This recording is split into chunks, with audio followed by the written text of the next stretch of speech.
केंद्र सरकार एबे सार्वजनिक क्षेत्र बैंक बा पीएसयू बैंक रो प्रतिछवि एवं भाग्य उभय को परिवर्तन करने को प्रस्तुत होउछंती। रिपोर्ट अनुसार सरकार भारतीय रिजर्व बैंक बा आरबीआई सहित मिसी एक ब्लूप्रिंट विकसित करुछंती, जहाँ 2026 सुधा देशर सार्वजनिक क्षेत्र बैंक गुड़िकर दृश्यपट को संपूर्ण रूप देव। विकसित भारत 2047 लक्ष्य हासिल करने सरकार चाहती जे आमर बैंक गुड़िक केवल देश में नुहे बरं विश्वर बृहत बैंक गुड़िक सम्मुख में ठिया हेउ। केवल देश में नुहे बरं विश्व स्तर में एक छाप सृष्टि करने को प्रस्तुत होउछि। भारत में वर्तमान 12टी सार्वजनिक क्षेत्र बैंक अच्छी, किंतु जेतेबेले विश्व स्तर में कथा आसे आमे बहुत पछरे पड़ जाइछु। वर्तमान केवल स्टेट बैंक ऑफ इंडिया विश्वर श्रेष्ठ 50टी बैंक मध्य स्थान पाई। आश्चर्यजनक भाव में घरोई क्षेत्रर विशाल एचडीएफसी बैंक मध्य विश्वर श्रेष्ठ 100टी बैंक तालिकार बाहरी। सरकार दृष्टिकोण एवं स्पष्ट। जदि भारत भविष्य में एक आर्थिक महाशक्ति होगाकू चाहे तेबे आम पाखरे बड़ बैंक रहिबा आवश्यक, जहाँ बड़ भित्तिभूमि प्रकल्प गुड़ी को पांठि जोगाई पारिबो।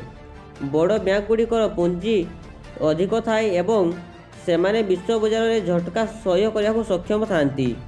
यह प्रथम थर नुहे जेतेबेले बैंक एकत्रीकरण विषय में आलोचना करा जाइछि, बरं यह एक लंबा प्रक्रियार परवर्ती पदक्षेप।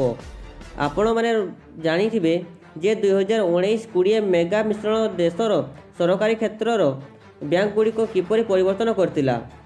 सही समय रे सरकारी क्षेत्र बैंक संख्या 27 रु ह्रास पाई मात्र 12 को ह्रास पाइतिला। सही समय मध्य ओरिएंटल बैंक एवं United Bank Punjab National Bank सहित मिश्रण कर सिंडिकेट बैंक कानारा बैंक रो अंश होइतिला, जेतेबेले Allahabad Bank of India Bank सहित मिश्रण होइतिला। सेहीपरि आंध्र एवं कॉर्पोरेशन बैंक यूनियन बैंक सहित मिश्रण होइतिला। पूर्वरु मध्य 2017 रे एसबीआई एहार सहयोगी बैंक गुड़ी को मिश्रण करथिला, जहाँ एहार संपत्ति को 44 लाख कोटी को आनिथिला। एबे प्रश्न हेउछि सरकार एही समय रे एते कठोर पदक्षेप नेबाकू काहेकि यथेष्ट आत्मविश्वासी। उत्तर हेला बैंक गुड़िकर दृढ़ बैलेंस शीट रे रहिछि।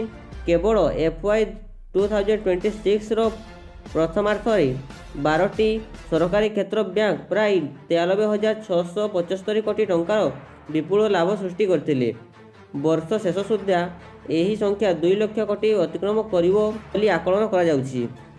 एही आर्थिक शक्ति सरकार को साहसिक और गुरुत्वपूर्ण निष्पत्ति नेबा पई आत्मविश्वास होउछि। यह व्यतीत आईडीबीआई बैंक रो अंशधन विक्रय प्रक्रिया मार्च 2026 सुधा समाप्त करने को लक्ष्य रखा जाइछि। येस बैंक एवं आरबीएल बैंक भली उदाहरण सूचाई दिए जे भारतीय बैंकिंग व्यवस्था रे विदेशी निवेशकों को विश्वास बढ़ुछि। जदि सबकिछि योजना अनुसार हुए तेबे आमे 2026 रे भारतीय बैंकिंग इतिहास रे एक नूतन अध्याय आरंभ हेबार देखि परिबा।